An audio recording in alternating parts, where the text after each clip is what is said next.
എന്താണ് അതിജീവനം? അതിജീവനമെന്നാൽ വെറുതെ ജീവിക്കലല്ല. ജീവിതം എത്രമേൽ കഠിനമായ പരീക്ഷണങ്ങൾ നമ്മുടെ മുന്നിൽ കൊണ്ടുവച്ചാലും, എത്ര വലിയ കൊടുങ്കാറ്റുകൾ നമ്മളെ തകർക്കുവാൻ ശ്രമിച്ചാലും, വീണെടുത്ത് നിന്ന് വീണ്ടും വീണ്ടും എഴുന്നേറ്റ് മുന്നോട്ട് നടക്കുവാനുള്ള മനസ്സിൻ്റെ ഒരു പ്രത്യേക തരത്തിലുള്ള ശക്തിയാണ് ഈ അതിജീവനം. അതിജീവനം ഒരു കണ്ണീരിൻ്റെ കഥയാണ്.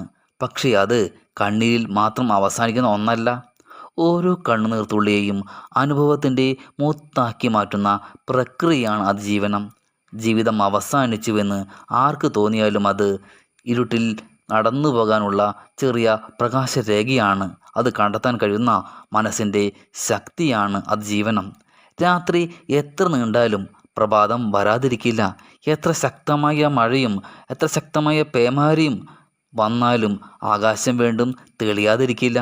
അതുപോലെ തന്നെ മനുഷ്യൻ്റെ ജീവിതത്തിൽ എത്രമാത്രം കഷ്ടതകൾ വന്നാലും അത് സ്ഥിരമല്ല, അത് മാറിപ്പോകും. അതിജീവനം എന്നാൽ ശരീരത്തിനേക്കാൾ മനസ്സിൻ്റെ ശക്തിയാണ്. ചിലർ ദാരിദ്ര്യത്തെ അതിജീവിക്കുന്നു, ചിലർ രോഗങ്ങളെ അതിജീവിക്കുന്നു, ചിലർ ഏകാന്തതയെയും നിരാശയെയും പോലും അതിജീവിക്കുന്നു. അങ്ങനെയുള്ള യുദ്ധങ്ങളിൽ തോറ്റുപോകാതെ മുന്നോട്ട് പോകുവാൻ സഹായിക്കുന്ന, അല്ലെങ്കിൽ മുന്നോട്ട് പോകുന്ന ഓരോ വ്യക്തിയും അതിജീവിതനാണ്. ജീവിതത്തിൻ്റെ എല്ലാ തരത്തിലുള്ള പ്രതിസന്ധികളെയും മറികടന്ന് മുന്നോട്ട് പോകുന്ന മനുഷ്യൻ്റെ മനസ്സിൻ്റെ അനന്തമായ ശക്തിയാണ് അതിജീവനം.